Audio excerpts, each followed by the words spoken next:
Warning: this video contains spoilers for Pokemon Legends Arceus, including unrevealed Hisuian Pokemon and various story elements. Watch at your own discretion. Thank you. At the time of writing this video, I've played 30 hours of Legends Arceus, and I am fully captivated by this game. Legends has so much to offer that brings new and exciting concepts to the Pokemon formula, but there's one thing it brings to the table that all the other games did as well, and that's new Pokemon. One of my absolute favorite parts of new games is getting to see all the new creatures, as well as learning about the intricacies behind their designs. There isn't a single Pokemon out there that isn't inspired by something in our real world. I am always fascinated to discuss the origins of pocket monsters, and the new Hisui Pokemon are nothing short of full of fun origins. Or I guess I should call them old Pokemon? They're new to us, but I guess in the Pokemon world they aren't even around anymore in modern day. Or maybe they aren't around in modern games just because they weren't invented yet until they made Legends. This is kinda complicated, but it doesn't matter. I want to talk about all the Hisuian Pokemon and the possible inspirations behind their designs and features. It's important to keep in mind that there's rarely an actual canon origin for Pokemon, but rather, most likely origins we can conclude based on their designs and names. And before we get started, there is another thing to know that's pretty important because it's gonna get brought up quite a lot. If you don't know, Sinnoh, and by extension Hisui, is based off the Hokkaido region of Japan. A lot of Pokemon from Sinnoh and Hisui seem to draw inspiration from animals native to Hokkaido. Additionally, a lot of the new Pokemon in Legends draw connections to the AINU, the indigenous people of Hokkaido. It's important to note that I by no means claim that any of these are homages or representations of AINU, much less good ones. These are just potential inspirations for the new Pokemon's designs and characteristics. So without further ado, let's get into it.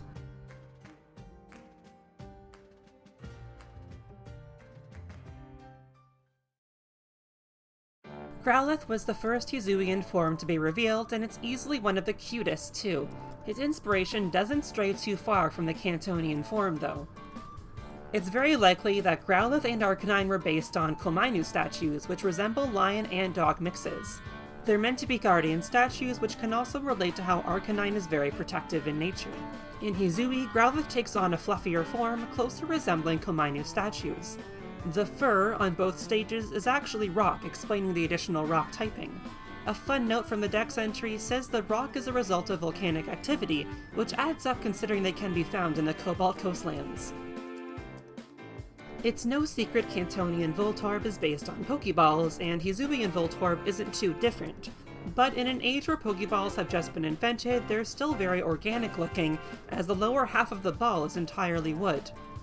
Hisuian Voltorb and Electrode simply take after this look, and the additional grass typing can relate to the fact that apricorns are a core component in Pokeball creation. That being said, this line has a neat extra detail besides Pokeball similarities. A detail from the Legends Arceus website mentions that Hisuian Voltorb is packed full of seeds, which it sometimes sprouts out the top of its head. Paired with Voltorb's explosive nature, this could be inspired by seed bombs, a method of rolling seeds into clay and then throwing into the ground to spread vegetation. Hisuian Typhlosion is easily one of my favorite new forms in the game. I love the design, and its possible origin just makes it all the more well thought out. Typhlosion shares similarities with Psychopomps, spirits present in a variety of beliefs whose job is to escort newly deceased souls into the afterlife. While this is a general term, you can get more specific by looking at the Ainu god of fire and hearth, Kamui Fuchi. Kamui Fuchi's fire acts as a passage between the human and spirit world. Of course, all this would explain the additional ghost typing on Hisui and Typhlosion. All of this is tied together and supported by its Dex entry, claiming that Typhlosion purifies lost souls with its flames and then guides them to the afterlife. Hisuian Qwilfish is one Pokemon that really does not change much at all. It gets an additional dark typing, and its overall design is changed to have darker colors. I'm sure we all know Qwilfish is likely based on pufferfish and other similar sea creatures, and it's about the same situation here. Qwilfish's new evolution, Overqwill, is about the same too. All I really have to say about this guy is that its name is almost certainly a play on overkill, probably referencing how absurdly long its quills are. Even if there's not much new going on for Qwilfish and Hisui, I'm glad he's getting some attention for once. To begin with, Sneasel is based on Kamaitachi, a weasel yokai. That's about the same situation with Hisui and Sneasel, just with a new design to reflect its poison typing. The all-new evolution, Sneasler, is where some interesting new origins come in. Sneasler may be based on a different yokai known as the Onyudo. This yokai is a monk that takes the form of a human and inflicts illness on all who see it. This could explain Sneasler's new tall humanoid form. There's also multiple legends about Onyudo that mention it appearing in the mountains, and of course, Hisui and Sneasel, and by extension Sneasler, can be found in the Coronet Highlands. And to top it off, some of the stories surrounding Onyudo even mention that animals, such as weasels, specifically are able to transform into it. While I'm not 100% on this one, I think this is definitely the most likely origin behind Sneasler right now.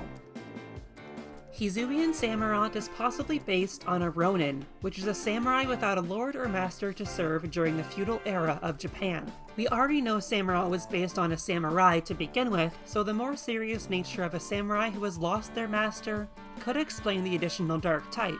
To take it a step further, this kanji used in Ronin literally translates to wave, with Samurott being a water type, as well as the dex entry describing its attacks to blows of crashing waves. Looking at this stuff, it makes a lot of sense why they took the Ronin approach for Hisui and Samurott. It might not be the biggest change design-wise, but I think the origins are pretty cool. An unexpected but welcome Hisuian form, Lilligant is elegant as ever in Legends. Lilligant was based on a ballroom dancer to begin with, having her leaves around her legs take the shape of a ballroom gown. Hisuian Lilligant does away with the dress, instead making her a much more free athletic dancer.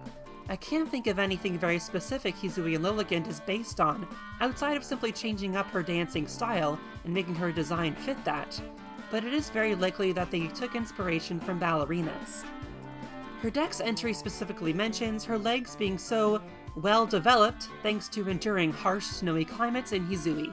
Good for you, girl! You might look at Hisuian Basculin and think the white stripe is the only change, but you gotta look closer. The shape of its mouth is different, making it look much more like a salmon. Why is that relevant?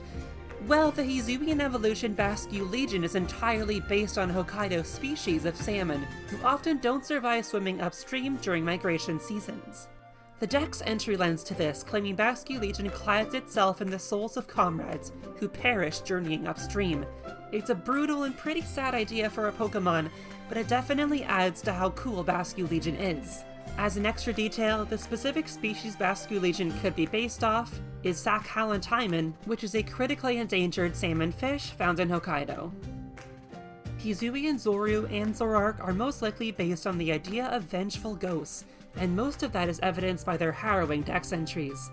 They claim Zorua to be a departed soul brought back to life in Hisui that gathers all of its power from lingering malice. The incredible normal ghost-type combo adds to the idea of it being a ghost brought back to living form. As far as their design goes, the colors are likely based on kitsune masks. These new forms are incredibly popular, and with good reason. I absolutely love the type combo and the clever lore behind it.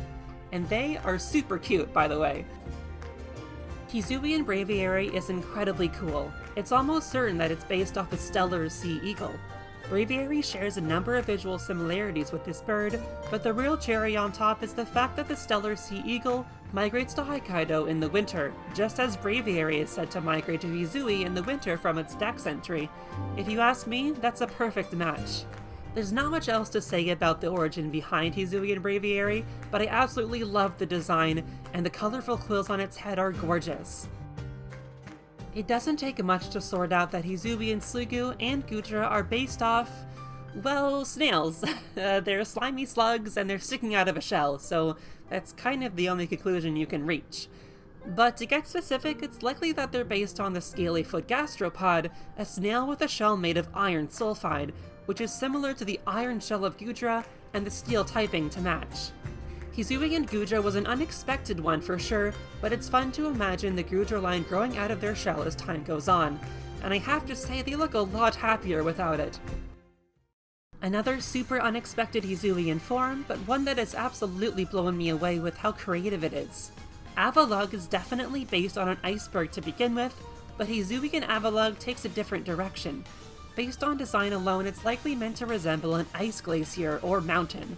The earthy colors and rock typing suggest earth material, and the white top looks like a mountain coated with a blanket of snow. To top it off, the two massive ice plates on its face are used to break through rocks and earth, which is similar to the way glaciers erode bedrock as they move. There's a lot of super cool thought put into this Hisuian form, and it's given me a whole new appreciation for Avalugg as a Pokemon. Decidueye's Hisuian form is super cool, as they don a samurai look with a hat commonly worn by samurai archers for both hunting and ceremonies. And because Decidueye is still wielding a bow, the samurai archer theme is perfect for him. Decidueye is also likely inspired by the Ainu god of owls and land, Qwilfish. Qwilfish is depicted as a great owl, adding more reason for their choice of Growlithe among the 3 starters available to you in Legends Arceus. Wyrdeer is the first ride Pokemon you unlock in the game, meaning you spend a lot of time with this awesome looking deer. It's most likely based on the Yezosika deer, a species of deer native to Hokkaido. The Yezosika deer is treasured by the Ainu people, and they're hunted for their hide, which is used to create clothing. This is a lot like the people of Hisui commonly using Wyrdeer fur for clothing material. One extra detail is that the antlers upon its head somewhat resemble radio antennae, which could add to its new psychic typing. Kleavor, our intense new Scyther evolution, shares the same origin as Scyther, being a praying mantis of course. But in Kleavor's case it could be specifically based on a dead leaf mantis due to the earthy coloring over the bright green. The stones Kleavor uses to defend itself are likely made of obsidian, as obsidian is the material you need to evolve Scyther into Kleavor to begin with. And Kleavor is found in the obsidian fieldlands too, so it's pretty cool, it all kind of adds up. Good stuff. Ursaluna is definitely one of the best new Pokemon introduced in Legends Arceus. Not only is it a much appreciated new bear Pokemon, but it's likely based on the Asuri brown bear, a species native to Hokkaido. The round mountainous shape of Ursaluna might be in reference to the Asuri brown bears burrowing into hillsides, and also explains the ground typing addition. Like other Pokemon, Ursaluna is also likely based on an Ainu god, in this case, Qwilfish, the god of bears and mountains. It's also worth pointing out how the design on its forehead is meant to look like a full moon with clouds in front of it, referencing the Luna in the name. It took me a while to figure that one out. And for our last new Hisuian Pokemon, we have an unexpected addition to the Forces of Nature trio, which I guess is now actually a quadrio, or however you would call that. Enamorus represents fertility and harvest, with its dex entries talking about how it brings end to bitter winters. Enamorus's love brings fresh life across the land, but on the flip side, its Therian form will bring ruthless punishment to anyone who dares disrespect life. The duality of Enamorus's love and hate definitely explain the classification of love-hate Pokemon. There's a lot going on with its design, but it's likely Enamorus could be based on Ugajin, a kami of harvest and fertility who has the body of a snake and the head of a human. Its Therian form definitely takes inspiration from reptiles, such as turtles and snakes. Seriously, I did not see this one coming. This is a big surprise to me, but I honestly love it.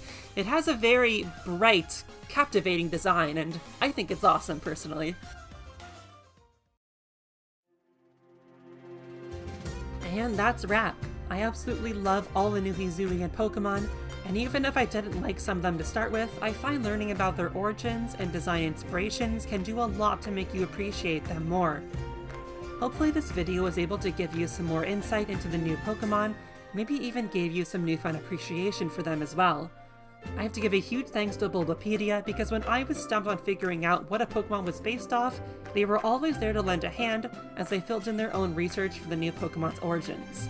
They were an excellent reference as I took notes and made this video. And before I go, I also want to put attention to a couple links in the description that's super informative about the Ainu people.